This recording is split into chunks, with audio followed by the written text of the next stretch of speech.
So I've been watching the weather and practicing my roll crimps. I brought up my thermometer so we can watch the temperature. There's this giant cold front coming. Massive drop very quick, and it's about to get to me, so we'll keep an eye on it back there. So before I got started with all of my practice, I made a couple of tools. I'm really happy with the setup I've got now. So let me walk you through what's working. I've got a lot of holes that had fold crimps. I've tried several times and I've had no luck whatsoever doing a roll crimp with a hole that's been previously folded. I've got the spin doctor that I showed yesterday. Even using that in an aggressive way doesn't iron everything out and stuff ends up splitting. So to use this with a roll crimp, I need to cut it. So I cut several sleeves out of this conduit I talked about in yesterday's video. These are for trimming the holes. If I slide this down, if I slide one of these 2 3/4 inch holes in there, this is where I need to cut it to make this a 2-inch hole. I made guides for making 2s, 2 1/4s, 2 1/2s, and 2 3/4. So the 2-inch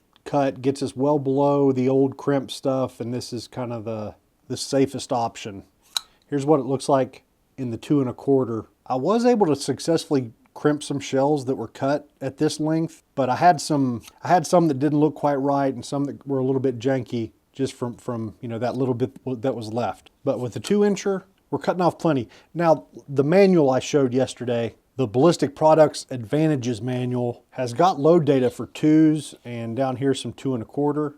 This is lead shot data with a roll crimp. So the way that's been working best, once I get it up in there and get it straight, I make a plunge cut because this plastic's pretty tough. It's a little bit easier when you're not posing for a camera.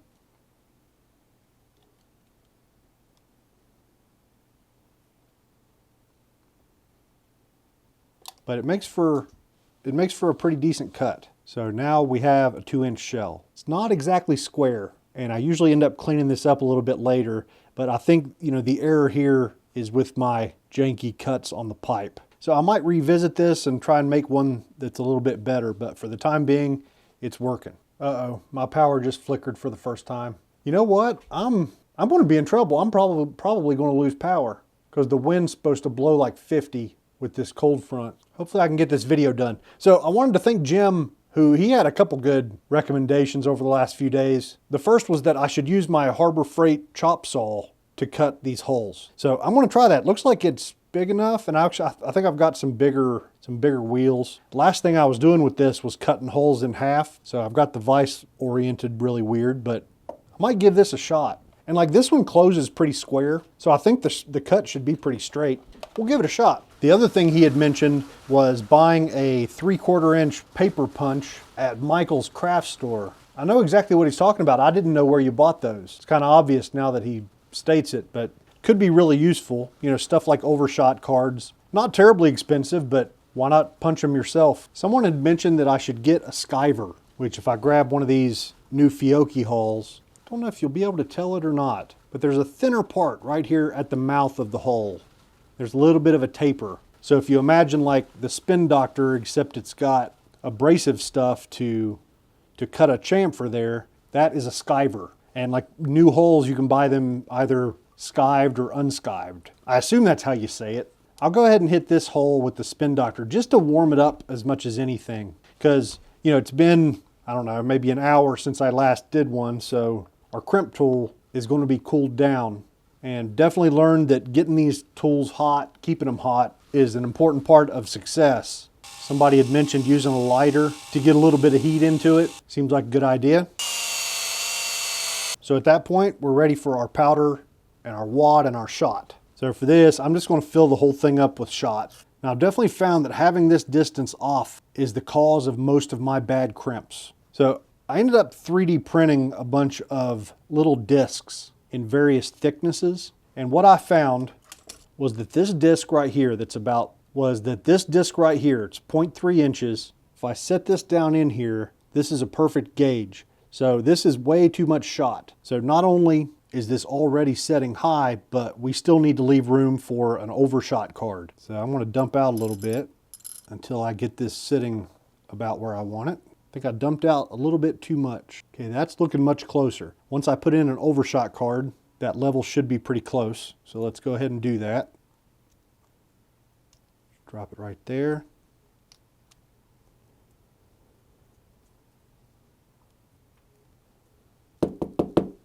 And that's pretty darn close. Like I mentioned, the cut on the hole was not perfectly square. So what I'm actually going to do now is trim off this high spot.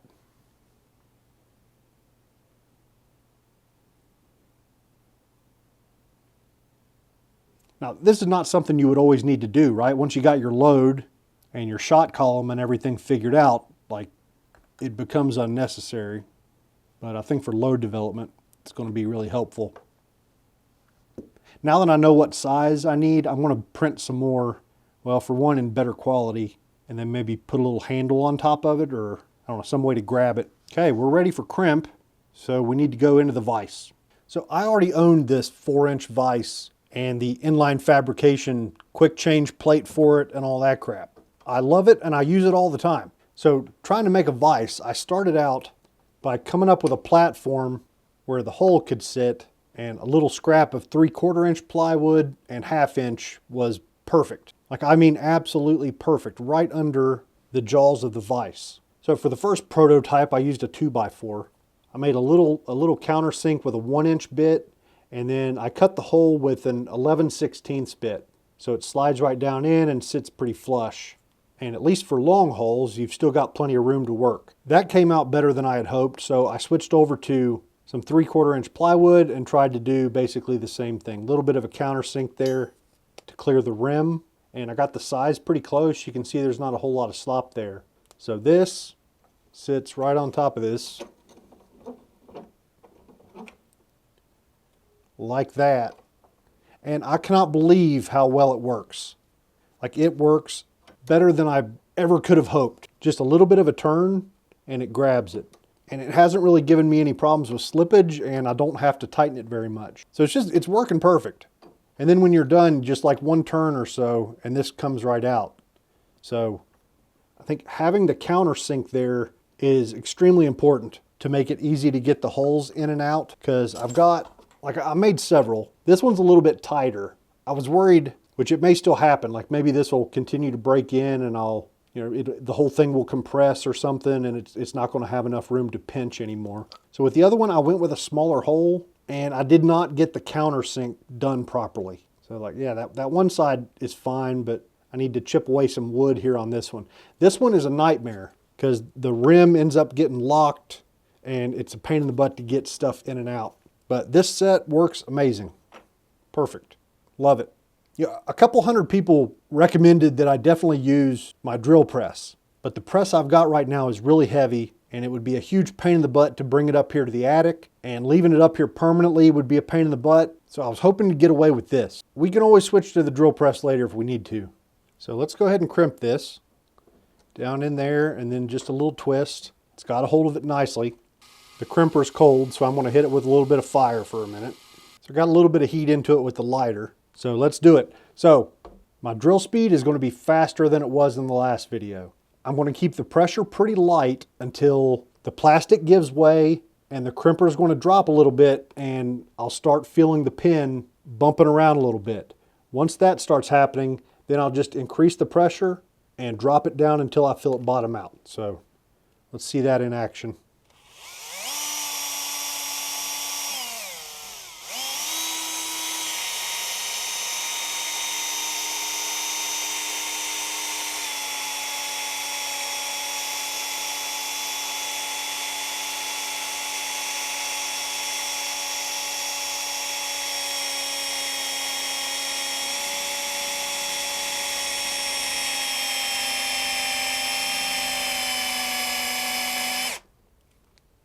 There it is.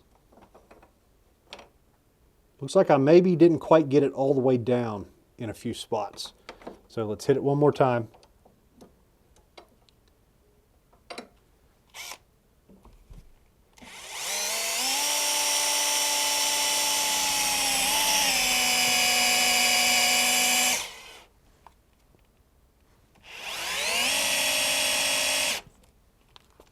Okay, there it is.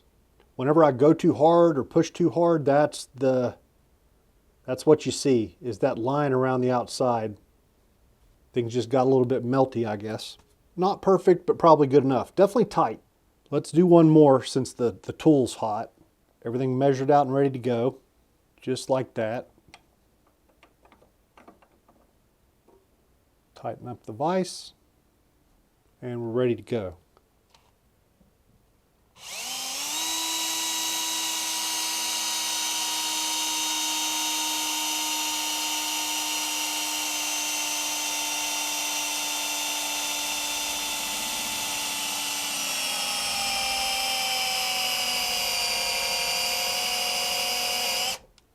One seemed to close up pretty well.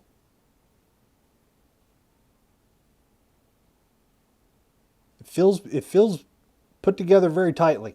I guess my struggle now is I just haven't shot enough shotgun ammo with roll crimps to know what good and bad are supposed to look like. Said that last one, we know what we did there. Just too much time with the tool, too much heat probably. Go back through some of my earlier tests. I think these were the last two I did before I turned the camera on. A little bit of that same thing going on there. I'll have to be more careful about going that hard with them, I guess.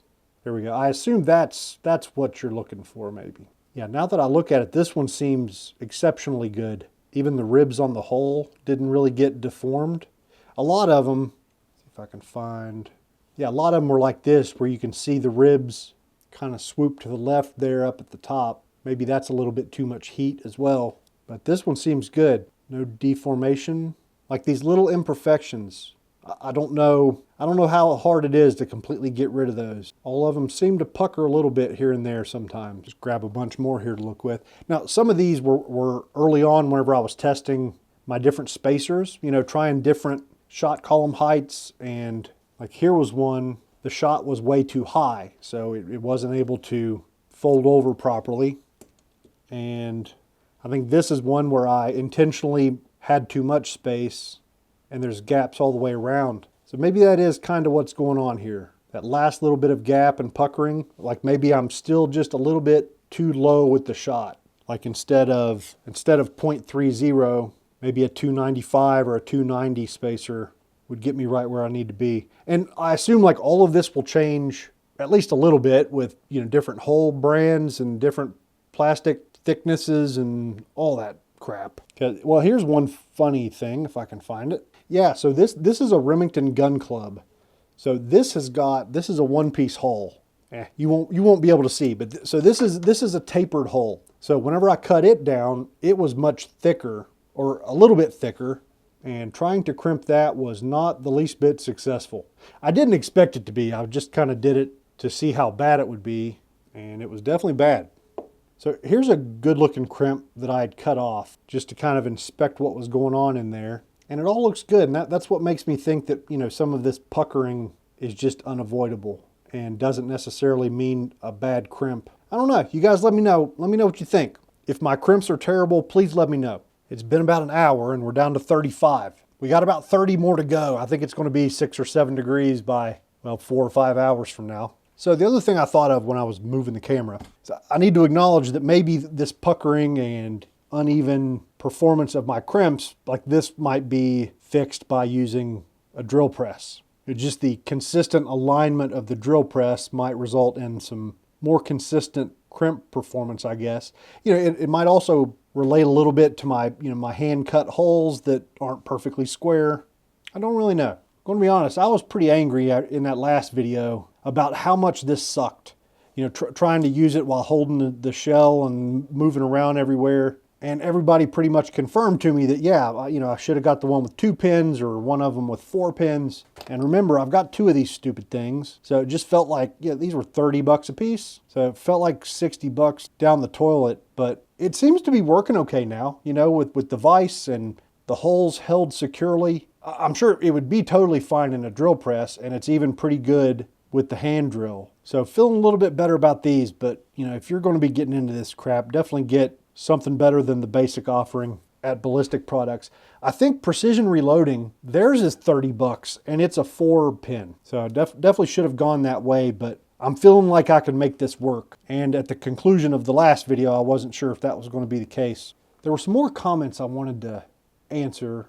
Here's one. I wouldn't waste time reaming the forcing cone unless you have girly shoulders. Man, this Winchester 1300 is the hardest kicking gun I own, period. It's not even close. I would rather shoot 500 shots of 300 Win Mag than 5 shots of big 2-ounce turkey loads in this gun. It's awful. Like back when the 3.5-inch Magnums started coming out, I'm like, I never even considered a 3.5-inch 12 gauge because I can't handle a 3. It leaves my shoulder black and blue, huge bruises on my shoulder. So no, I don't get a kick out of that at all. And if the forcing cone work is going to help that, I really hope it will, then that just makes me want to do it more. And that's what makes me think, like maybe that forcing cone design gives this gun an unusually large amount of recoil. I don't know. That would explain a lot.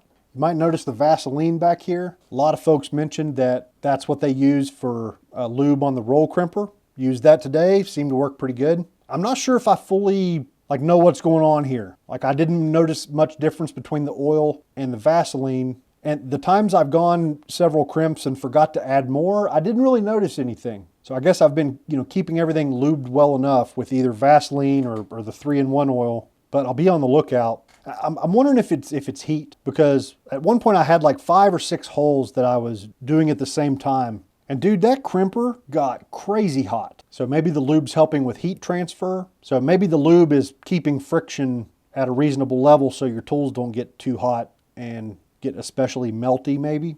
I seem to be doing okay there. Yeah, and then as soon as I start scrolling through more comments, I see Psycho Clown mentioned that he also uses a piece of wood for a hole clamp, and the 4-pin crimper is a huge step up. Said he runs his press at 600 RPM and found that he does not need lube. Interesting. Someone asked if 16 gauge was covered in the Advantages manual. They have got a separate manual just for 16 gauge. They've got like 20 manuals. So like in my situation, I wanted this one because I figured it would have the most generic information. I bought the small bore manual because I thought there's going to be a lot of stuff going on with 410 that maybe I need to know. And they've got another one that's just about steel. I'm surprised they don't have a tungsten specific one. I assume it's only a matter of time. But I'm thinking the steel manual, maybe it's got additional info about barrel protection and a lot of that sort of stuff we've been talking about. I don't know.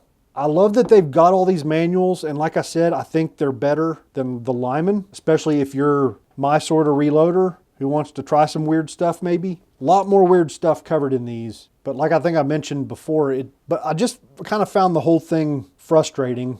I should have been more patient. I should have ordered the manuals and gotten through a lot of the learning before I ordered a lot of components. Because the standard wads I bought for 12 gauge, like those figure 8 wads and like the WAA 12R, I think it's called. I don't think there's any load data for those in these manuals. They have some data for the tapered holes, like the Remingtons and the Winchester with the tapered holes. We've talked about that in the past, but the vast majority of this data is going to be for straight walled holes, whether it's like the Fiocchis that I bought or Chedites, that sort of stuff. Or like, these holes that I had talked about back in my first shotgun video, the Winchester Super X's with the plastic base wads and stuff. Like these are more or less compatible as far as I know with a lot of the load guidance that's given for the Fiocchis and the Rios and the Chedites and all of the straight wall holes. Yeah, and Wayne mentions on his crimps, he had uneven roll crimps until he made a fixture with a good stout bottom plate to keep the hole straight up and not allow it to lean over when I applied the pressure to start the roll. Let me see if I can find, here's one right here. So I think this is a pretty good looking crimp. This might have been the one I picked up and called my best. Well, if you look at it, if I can get it lined up just right, it's crooked. There we go, maybe that shows it. So that's something I'm going to have to watch maybe. So I guess if anything sends us to the drill press, it's going to end up being that maybe. So David and I think somebody else mentioned that they use a curling iron set on low instead of something like the Spin Doctor. That was interesting. Hadn't seen that elsewhere. So another Joe had a big comment packed full of great info. And one thing that jumped out in particular was that Precision Reloading has got some wads called TUPRW that are a little more heavy duty than the TPS wads from Ballistic Products. I've got the TPS wads. Yeah, these guys. So that's good to know. Man, somebody shared a video that was awesome. It was from Dave Owens, the Pinhoti Project. Yeah, it's called Building Your Own TSS Loads, How to Roll Shotgun Shells. It was excellent. This guy's a big turkey guy, makes turkey videos.